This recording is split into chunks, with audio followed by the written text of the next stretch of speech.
and this is a conversation with women defenders of the territories. If you need interpretation from Spanish to English, you can select, it's available here in the Zoom options. My name is Marta Lucia Gomez, and I work as a community organizer in the Wind of the Spirit, which is an organization member of Alianza Americas. And we are happy that you are in this afternoon with us in this conversation, which is co-organized by Alianza America and the Foundation Boundaries Board offices of Central America.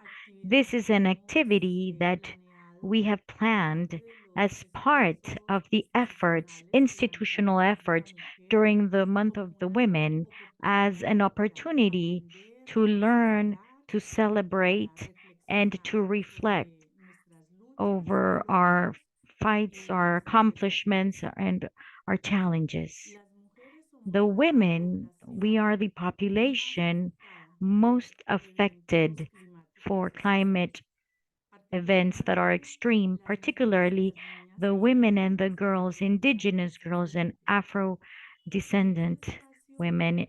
So in this virtual space, we will connect with three women that are leaders in the defense of the territories, and they are recognized as agents of change and promoters of the resistance and the auto care in their communities.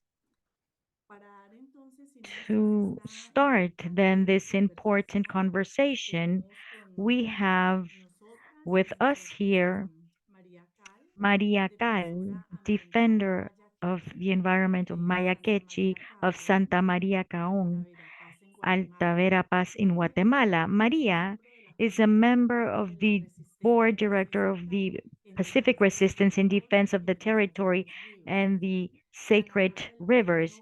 She won the prize Brote Activismo of the environment in the International Festival of Cinema of Canarias with the documentary Two Rivers, which she is or other another invited here is a Honduran indigenous woman with 14 years working in the territory and defender of the environmental fight and the human rights from the indigenous towns Lencas, Afro descendants and human rights of Honduran human rights. In 2022, she obtained the prize Europa of Human Rights. Also with us is here Amaidali Martinez. She's Chontal of the Sierra Azul of Oaxaca and representative of the Assembly of the Chontal population for the defense of our territory in Mexico. Thank you to all of you three for being here in this space with us. To start, we have structured the conversation starting from four questions, and we want to include the audience, and therefore we invite the people to participate, to formulate your questions in the section of questions and answers. There we're going to be receiving your questions. And so we have these questions. Let's go with Maria Cal. In your experience, which have been the specific challenges that you have confronted in the environmental defense? Well, good afternoon. Good afternoon for the audience. My name is Maria Cal from the territory of Maya Achi of Cabo and Alta Verapaz, and our fight is against the extractivism of the hydroelectric Ochek SA. From the 2015, they have been operating without asking the population Maya, which is a violation of their rights. And also, that establishes the law of the municipality council it establishes in the law that when it enters in an hydroelectric enterprise in the territory, they need to consult and ask the communities. Well, this enterprise, Ochek SA, they didn't make the consultations, and that is what the law says of 169 of the OET. And also, they also got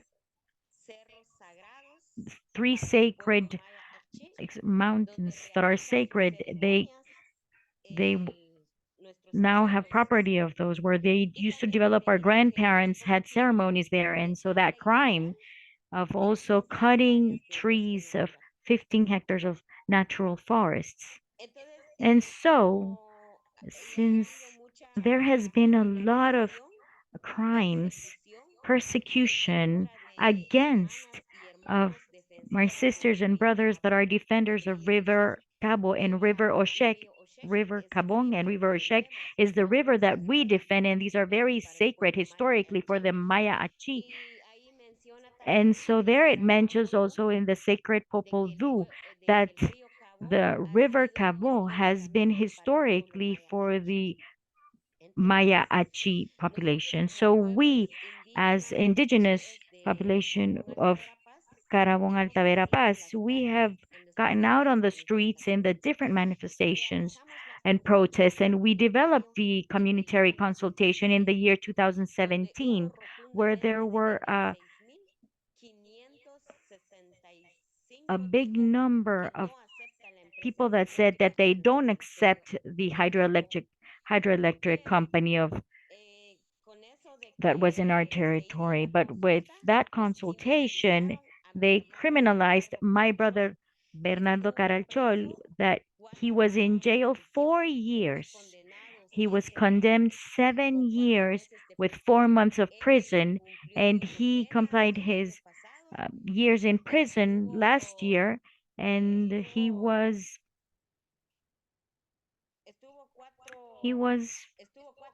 4 years in prison of Cobán, in the prison of men. And so that has been the injustice.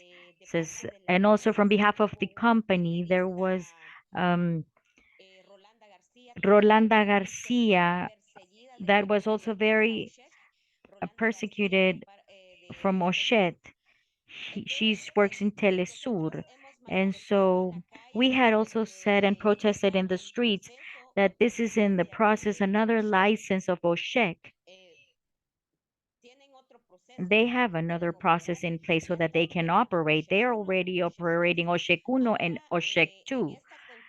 Now, in this fight of 2020 to 2024, well, I was member of the Municipality Council of Carbon to not allow more licenses and grant more licenses. That was my work. But currently, since every 4 years we change government, well, currently the municipality mayor of Cabong, Abraham Chiquin, well, he starting from he took possession on January 15th, and now on the January 24th, he received the enterprise or check in the municipality. And on the 31st of January, he accredits them so that they could participate now in the decision making in the meetings of Comude. And so from there, we have been insisting so that because we are not in agreement with that accreditation in the municipality. And so the mayor, precisely today, I'm coming from there right now. I haven't even changed clothes. I'm coming from the protest because we were called on to a meeting from behalf of the municipality. I am the head right now to participate in that meeting, and we were able to participate, but we don't have voice nor vote to defend ourselves inside the municipality. So the mayor has marginated or has set us aside, and he says that we are the persons that develop conflict in the territory, and that we have clarity that the municipality is for the Maya Achi population and not just for a private enterprise. And also, as Pueblo Achi, we have clarity that that enterprise, Oshek SA of Cobra, also they have given more money, more than 50 kilometers of the sacred rivers, River Cayón and River Oshek. So we live in harmony, or we used to live in harmony with nature, with the river elements. But it's too bad that since they installed the hydroelectric enterprise in our territory, we have been now in protests asking for them to leave our territory, but it unfortunately they marginate us and they say that it is us that developed the conflict. They are the owners of the company Cobra SA. It's of Florentino Perez. It's a company that it's a Spanish company. And so they put in agreement with the authorities, and that is our fight. And several women peers that are in front of this fight, we identify with um, a cántaro. It's like a big dish because that is what we use in the rural area to go and get water to to our communities. And so that has been like the fight that we have developed from the territory of Pueblo Maya Achi. Thank you. Thank you, Maria, and not only for letting us know about the challenges and also the resistance and fights that you develop. We are going now to Maria Felicita. How do you relate the leadership of the women in the defense of the territories with the cosmovision of the indigenous communities? Good afternoon, everyone. A big hug at the distance and a very warm hello from the coordination of this town's Conapoa. And I relate the territory, the body, and the resilience of the women because we know that the women, indigenous women, and Garifunas women, and of originated towns in our country, that to defend the life and we defend the territory because both if we defend the life we also defend the territory body, and it's something that we do it fundamental to dismount all the discrimination reforms and racism that the indigenous women and Garifuna women and defenders of human rights have lived in the previous context, but at the same time we assume the challenges to be able to assume the institutional positions within the government. Thank you, Amaidali. What are some of the strategies, effective strategies that you identify to be able to cope with these cultural challenges, social challenges, and economical challenges to confront precisely the climate crisis?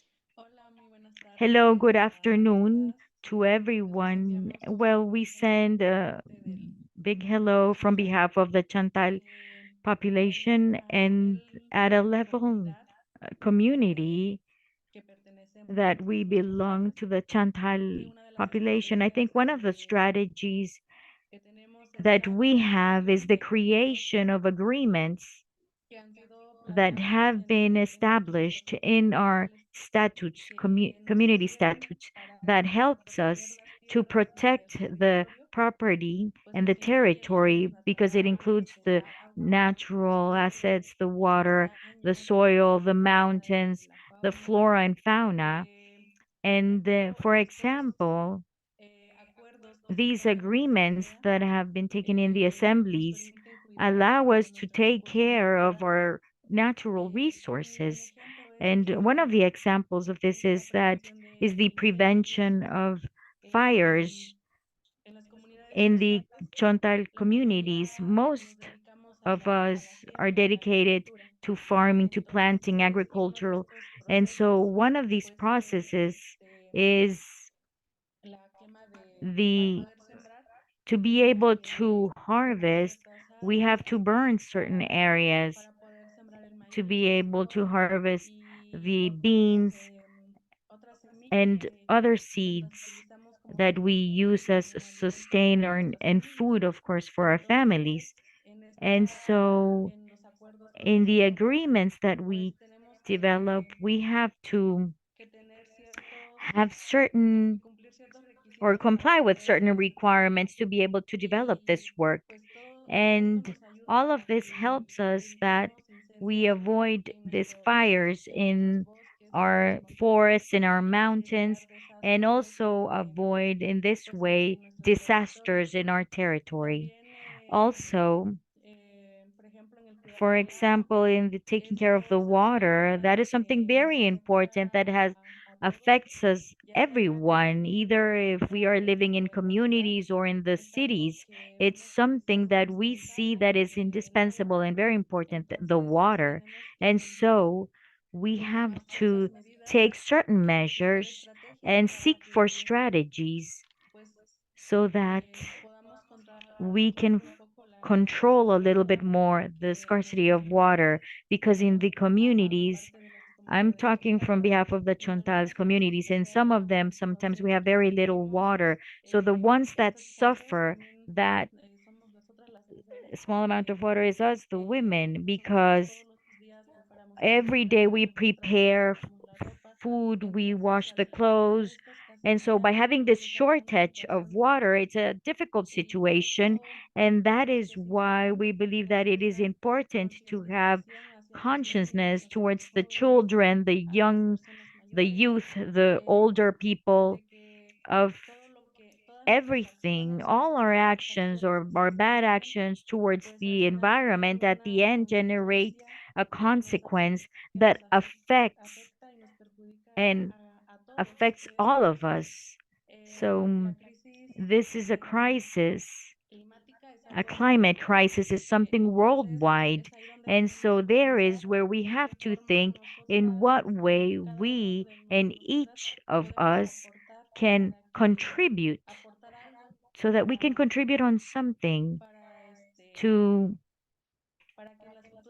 so that the future generations have also where to live and also have uh, properties or lands and territories to continue obtaining what the earth or the territories gives us our food. So that is why it's important to have this in mind, because we see already this in our communities, the irregularities of the rains and the hot weather. It's something that sometimes in our communities we didn't perceive it before. In this last years, we have seen this with more frequency. So it is there where we have to make conscience to everyone and start from the young ones up to the elder ones. Thank you, Maria, Marta, and Felicita for these challenges and also for being fighters and caregivers. We have question for the three of you. I don't know when can you respond. What strategy or practices have you found that are efficient to promote the resilience and the auto care in within your communities in the defense of the territories?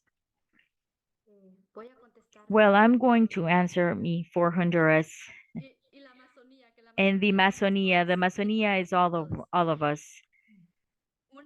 One of the practices or effective practices is the conservation of our ancestors from our cosmovisions, because we know that in our country we have a country with 9 nations of originary populations, multicultural, ethnic, or bilingual. And something that is elemental and fundamental is that we know that the populations or the towns, we have that wisdom, ancestral wisdom of the auto care, of the practices, and also the ancestral knowledge, also promoting what is the schools of formation and education of transformation with the education towards women and girls in the communities, and that also that has been the way that we have been able that women can be part of the decision making in the communities to work on the defense of our rights as women, as well as in the defense of our common rights that has to do with the water, the river, the originary seeds, the traditional medicine, as well as the knowledge of uh, the women that help give birth to other women. And in Latin America, that has been a hard fight with the governments and the states to be able to guarantee the respect and the dignity of the cosmovisions of the towns. But something that's very important, it had also been the exchange of the different cosmovisions with the different towns, because we know that the towns or the populations also have certain part that we have lost, but we also have to rescue it. And that has been effective because we have to rescue and educate our towns in our territories. And there I would finish. And also, I want to say that we need to assume everyone from the space that we are. And just to tell you a little bit, it's 15 years of the fight and resistance and persistence for the defense of our territory, body, mind, spirit of our towns. And now I'm assuming a position, a governmental position in the state where it's also an opportunity to be able to review the legislative decrees, the constitution of the republic, because we know that they have been racist and discriminative to our towns, but also it's a challenge and it's a responsibility to be able to incide as to guarantee the rights of the populations and the women defenders of the original towns. Also, women have to get to the structures of the state, like it or not, because these are rights that have been given to us. And now it's the historical moment to be able to comment to you that I'm directing the coordination of the originated towns and Afro Hondurans inside the government. But for me,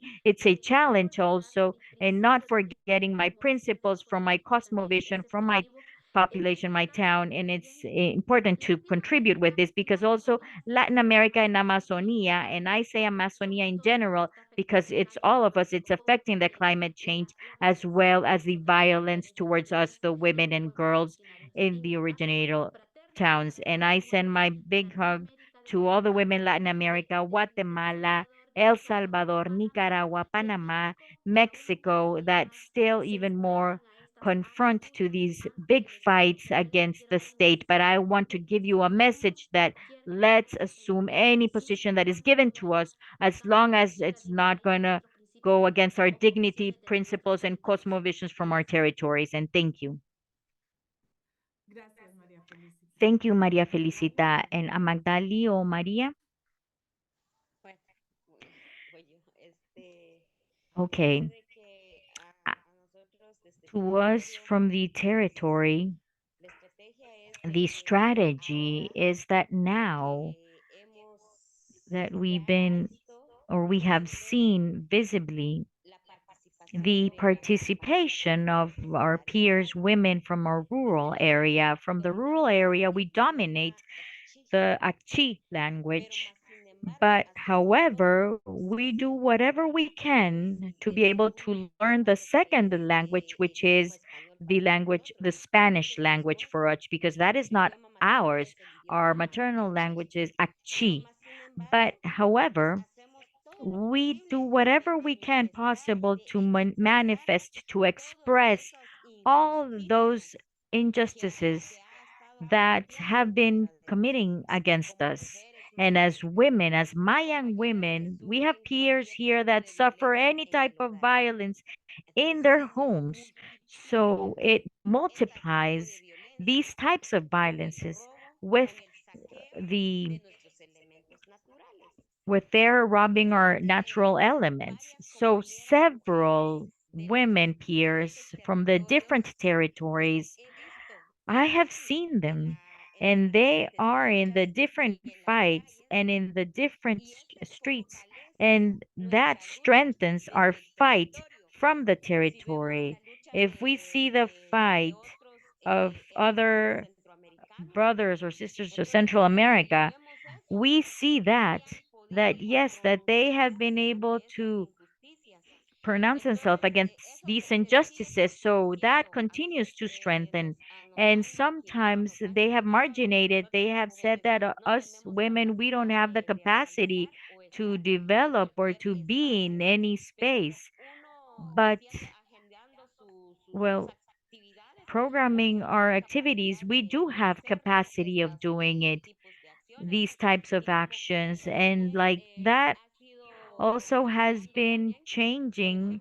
For example, what happened in Guatemala last year with the Q. According to them, those that were in power, we were going to be left with our hands tied. And all the contrary, the town went out and defend themselves in the democratic votes. And so there we were articulating the fights. And so in the streets, the as the saying says, the state doesn't take care of us, but our friends, our neighbors, we take care of each other. And so that was the exercise also in this fight that was developed in Guatemala. You feel that you have the different women help you, and we have this patriarchal system, this system that everyone wants to capture what is ours, of our territory. For example, with the textiles, with the spirituality, with our maternal language, and so with our seeds, as our peer said here from Honduras. So here also we have the Monsanto law. So we have several diverse in defense of our territory, and that continues strengthening us as women and as originary populations or towns. Thank you, Maria Amagdali. Yes, well, from the context of the Chontal population or town, we have been in a fight against a mining concessionary. From that context, we have been seeking different strategies to be able to continue defending our territory. And something that we have confronted the communities is the lack of information. Many of the communities, by not having access to information, are more vulnerable to being lied to. And so that is why something that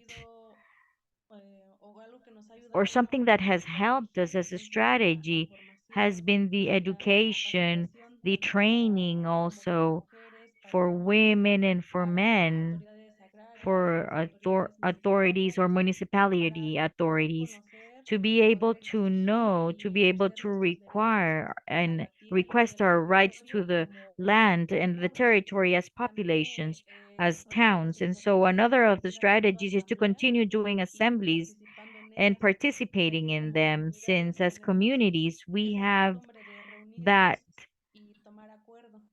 of meeting and taking agreements. So we need to continue participating. We need to continue attending to those meetings so that in that way we are made known and we know about what's happening in our territory. And so in that way be able to defend it. And so I also agree with my peers here of continue talking and also recovering our maternal language. That is something very important. Also, our clothes, and even continue living in our own communities.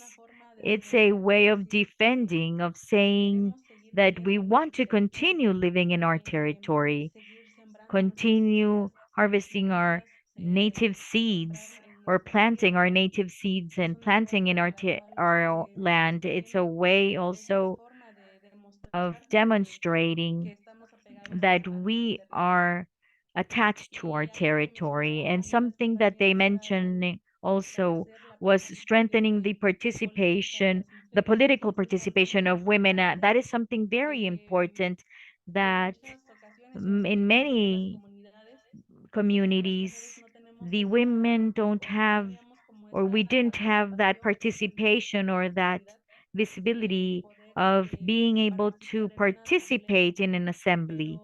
But as a matter of fact, in this process that we have been in this fight of the mining concessionaire, we have had that opportunity for us, the women, even though we're young or we are older, we have been able to participate and decide what is it that we want in our territory and what we don't want in our territory. And also the organization and the unity between the Chontales population as well as the conformation of the assembly of the Chontal population for the defense of our territory, and also linking ourselves with other fights that has allowed us to be able to share experiences, but also to obtain learning experiences or that can help us to continue in this fight of the defense of the territory.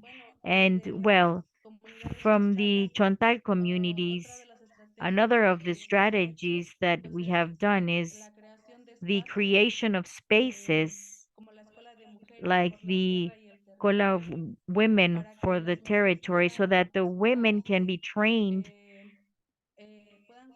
and they can learn to control their fears because that is something that constantly happens to us. And always we want to participate in an assembly. Peers have commented here that sometimes what stops them is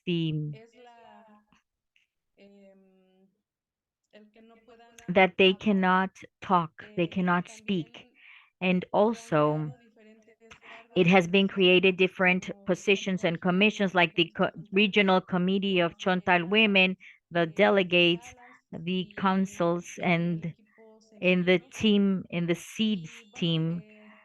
And well, this has helped them to be able to integrate themselves in the decision making of the community. And another of these strategies that we have developed during this process has been the creation of a community radio in which women and men have participated with trainings, and they are currently being trained to be able to give a good functioning of this radio. Also, we when we confront projects or mega projects within our communities, it is important to do good connections or articulations with organizations or collectives that contributes and support us or that helps us to strengthen our identity as populations, as towns. For example, talking about the Chontal population, one of our strongest alliance is being united with an organization um, that we are thankful for all the support that they have provided to us. And in many of these strategies that I have mentioned, they have participated and have promoted us to continue participating.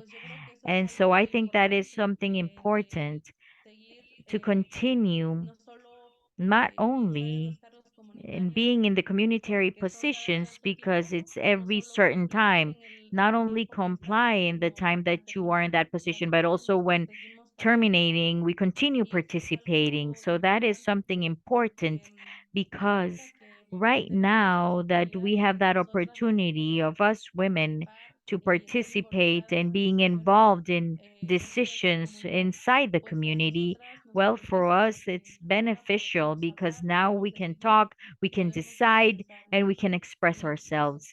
And well, I think that's what we need to continue promoting, and we are doing it with our peers from our communities, that more peers unite. And that is something, it's a change that's going to be given little by little, but we are now seeing the results, and these have been positive. Thank you, Amaidali. Well, thank you for you three for sharing your experiences and your knowledge, your feelings, your fights also in this space.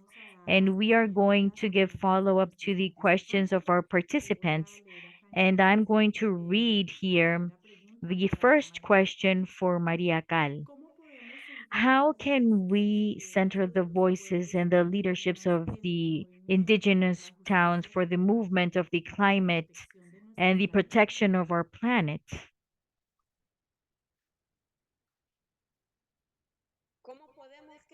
How, what did you say? I'm sorry. Can you repeat? How can we center the voices and the leadership of the indigenous populations in the movement for the justice, for the climate justice and the protection of the planet? Thank you, and very interesting the question. Well, the truth is that I appreciate the space that you have given me in this opportunity to continue transmitting what happens in around us. Without this activity, without this forum that we are developing, well, we would feel a little bit enclosed, or it's very important that we are in communication. It is very important that the information circulates of the problems that are happening in our land, or what is it that we live in each territory, because many times sometimes they misinformed. For example, the hydroelectrical Renacer that operates in a River Caon in another municipality. So they say it's green area. So they say, oh, the hydroelectric is doing a good work, when they get informed in the social media or in the newspaper or in Instagram, in all the networks. But what really is happening in the community is very different. You could see that they have privatized our revenue of our own river. They have placed their properties, private properties, they have placed there in the territory. And so we don't have access of going and bringing water in the sacred river that it's ours. So only this way our voices are heard. Right now, we have connected 65 participants, and that is very important that we circulate this information, this situation of what's being lived, and not only for the territory population Mayarchi, but how many mining companies are in Central America, how many African palms, how many hydroelectrics. Well, just one single palm consumes 35 liters of water. 35 liters of water every day for a tree, for one tree of pala, those that plant the palm. However, the hydroelectric sends different direction the rivers. We're talking about more than 50 kilometers that they have changed our rivers, and the mining kills. And that is not something that isn't, I'm inventing it. It's the philosophy of my grandparents, my ancestors, that they have educated us that we have to respect the sacred rivers, because since we are born, we continue, we cry, and from what does that circulate? The water, everything that circulates in our human being about the water, the forest, the animals, all the living things. So what's really happening right now? Right now, the youth, the young people, whatever they do in the morning is just open the water. They think that in the cities, for example, they think that the water comes from inside the faucet, but no, the water comes from the nature mother, from the forest. If there is no forest, then from what are we going to live? That is the climate change that today, for example, right now, it's 36 degrees. The hot, it's very hot. It's in my town right now, it's very hot, and we didn't used to live this before when I was a child. And so my grandparents, that's what they have teached us, and that's the essential of the knowledge of that our grandparents had. And so that is what we have to circulate this message for the new generations. Because if we talk in the educational system, who discovered America? It's not like that. Who was Socrates, the philosopher, and who was whatever? That is not like that. They don't teach us what knowledge, what was the fight of the person. It's not like that. Educational system changes everything. So we as persons, we have to continue these examples that our ancestors have left us. For example, here in the territory of Alta Verapaz, we have when they killed the grandmother Mama Makin, you can look for it in internet and you can also read there how it was killed, the grandparent Manuel Tot. And so why? Because of the defense of the territory. So today, we live day by day, and that is why I said this in the beginning that before they used arms to kill the grandparents, but now their arguments, as our peer said here, that the law is not for us, the originated populations. The law is for the elite. The law can be applied for to criminalize us, to condemn us in the jails. And so I thank the space, and the truth is that every time they make me an invitation in these spaces, I schedule my agenda and my space to inform what's happening here because it's us, the one that are living the situations, not that someone else is telling me about it. No, it's me, it's myself that's living the situation. It's like you are in fire, it's you the one that is being hurt. So you have to see what solution you give to the problem. But we have other peers. And the truth is that when we have activities like this of an interview, it is very important. And I would ask you that please share the information. We have the page of my brother Bernardo Carachol, which we transmit all that has happened by this company in the territory, because if there is no information, sometimes the technology helps and sometimes it doesn't help, because the youth now, what they do is they get into the internet, but they are not investigating what is the problem in each territory or what is going to be the future of those new generations. Thank you, Maria, for these alternatives and these challenges precisely to put these voices in the movements. We have questions, but the time also is running. I know it's an important topic and all the richness that you have from your knowledge to share. I want to read a question for Maria Felicita, a question of Ingrid. Thank you for the three of you for sharing your experiences. I congratulate you and I admire you. Maria Felicita, can you share with me how did you started in the defense and how did your communities take this and your families take this?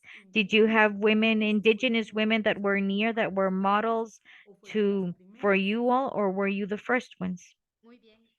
Very good. Well, I can share the experience of our country in Honduras, since we know that history and the persistence of the defense of our territories, our territory, land, body, and life of our common assets was started by our mentor Janet Kawas, and as our sister, indigenous sister, that was assassinated by the defense of our common goods of population Lenca, Berta Cáceres, and also other persons that, as Carlos Escaleras, a defender of human rights, that was also defending in the part of the Awan, and that also was assassinated. And so we are not the first ones, but we are part of that seed that started the defense in the communities for the projects of the hydroelectric concessions without the previous consultation to our territories, violating our communitary titles. And one of the challenges that we have is assuming the consequences of the violence and persecution, militarization, as the processes of criminalization and detentions, arbitrary detentions for the defense of the common goods, and also the approval of laws that were for the reform for the new penal code that mostly came, as the peer said, to be able to punish and investigate the extractivist and mining companies and that were operating within or inside our country without their duly processes, but happens the contrary. They criminalize the defenders and indigenous leaderships and the leaders of the communities. And it has been very hard, and because we have lost peers, we have lost friends, and we have lost mentors for the defense of the fight of the defense of the land, water, as well as the violence that we have suffered, the women, because we have exposed our families, our children, we have lost our children, and now we have marched that fight from the empowerment and the participation of women from the cosmovisions, because we know that the territories are ours and that we need to protect them and care for them, since these um, be worked by the companies. But also something important has been to that persons that were in previous administrations that supposedly were legislating for our benefit were the ones that were granting the permits of exploitation and extraction of our common goods before the backs of our towns, and violating our human rights and agreements 169, as well as the Inter-American Convention of Human Rights. And we know that as indigenous women, it has been a double fight, because the peer was saying right now, we fight against the power that oppresses us, towards the enterprises, towards the persecution, the criminalization, and the arbitrary detentions, as well as we confront to the patriarchal and violence and sexist violence. It has been a fight that we have had to sometimes go to refugee houses, but it has been worth it to continue fighting, and it's going to be worth it to continue doing incidences from the spaces, from our spaces, as well as Berta Cáceres also mentioned in the message. Wake up, that there's no more time. And I think that has been a message not only for my country, but it has been a message for the entire world. It has been a message that if we are over there in the innocence when it was occurring, it's time to wake up and action. And that is how the communities have organized now, the women with families, complete families, to be able to stop certain projects, as well as the defense towards the access of the land, because in our country, the 46% its great are women, but our minority are in the hands of men and not in the hands of women. So it has also been a fight that, and also, as I'm saying it now, from the institutional part as indigenous women and defensor, and now as public official is being able to incite that in our country we can review the laws and that we can recognize the towns or the populations within the Constitution, as well as the implementation of public policies in favor of original populations. I'm going to share a little bit the experience because I have been a woman that I have suffered a lot of human rights violences. And now I assume the challenge of being able to be in a public position because it's also important. And I was saying this in the beginning, it's important to assume the public positions to not only be left in the communities, just looking what's happening there more and more every day and not being able to get to a public position to seek for the alliances to be able to change the realities, even though we know it's not going to be easy, because we know that we come from 12 years of being in a narco state, a narco government. We lost a lot of our friends, even Berta Cáceres, that was a woman, um, that was a mentor, and that it shouldn't be her death the way it happened because of our common goods, and as well as other defenders that are in the process of criminalization and persecution and defenders that are also in the same processes. So I'm just sharing a little bit of the experience of how the narrative of our defense has been of our rights for the land and the defense of our common goods, and how we have also had to go breaking and dismounting each chain of patriarchy because it has been a system anti-racist and sexist. And so we had to suffer all these consequences, but now we assume another challenge, which is being in a public position. Thank you. Thank you. We have questions and we have affirmations also that are being done from the chat. Given also the time, we're going to pass on to this question so that Mike Daly can respond it. What has been the greatest challenge that you have confronted as women in the defense of the land and the territory so that more women can integrate?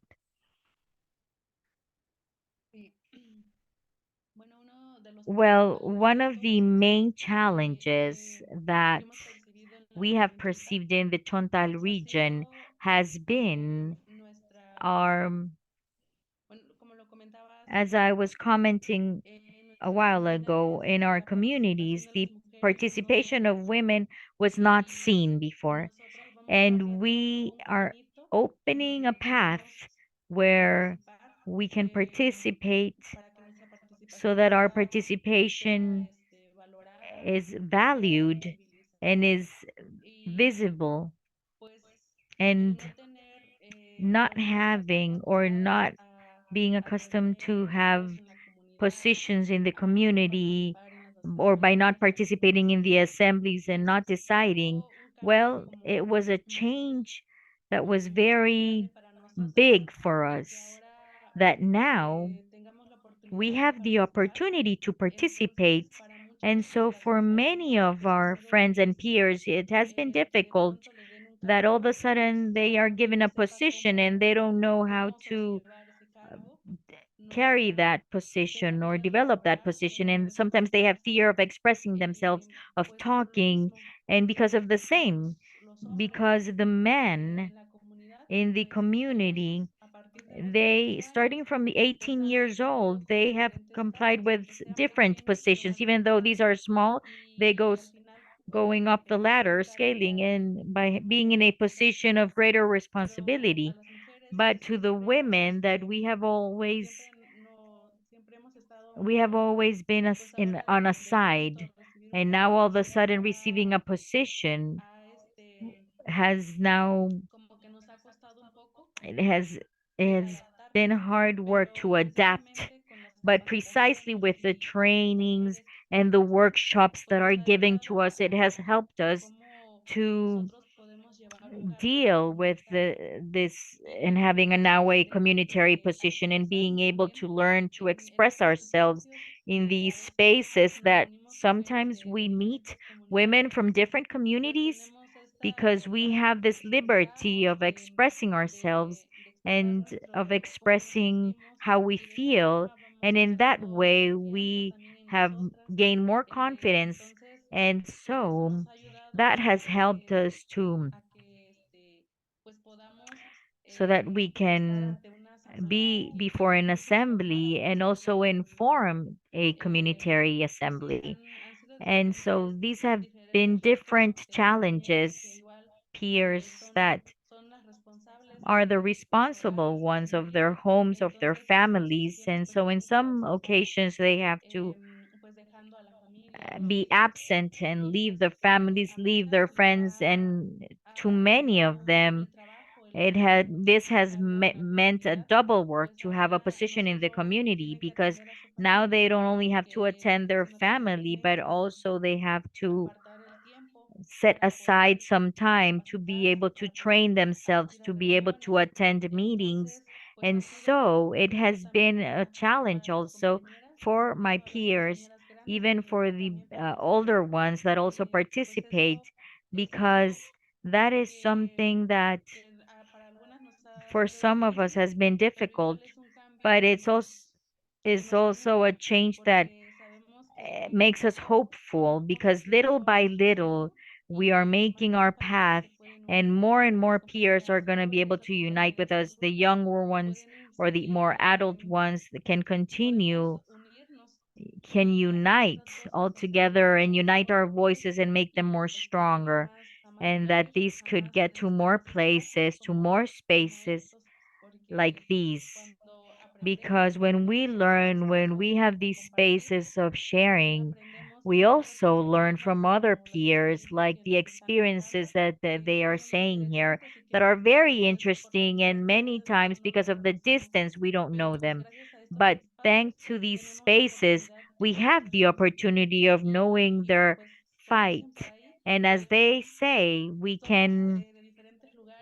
are from different places and maybe we fight against different things, but we can unite because at the end of the day, the fight that each of us has, we can summarize it that we are all fighting to generate a change in our lives. Thank you, Amaidali. I don't, I wouldn't like to cut the response. I know that we have that need of having more time, and you had said it also to replicate in making this call and recognizing Maria Felicita, Maidali, and Maria. Thank you. We really appreciate this time that you have shared with your knowledge and your fights, which definitely inspire us to continue working for the protection of the natural assets and value the ancestral knowledge that you express in such a vivid way as that alternative that we need against this climate change. We also appreciate the participation of the entire audience. We are sorry that there were questions we were not able to be presented because of the time, and we invite you all to continue attentive to the work of Alianza America in our social networks, and also that we can be pending of our next event. And a hug to everyone, to our panelists, and for each of the participants. So just hoping a good night for everyone and extend to you all our invitation for our next virtual space. Maria, Magdali, and Maria, a hug to all of you. Thank you for bringing so much knowledge and fight here that you leave us not only with the challenge, but also with the force that it is possible to continue. So thank you very much.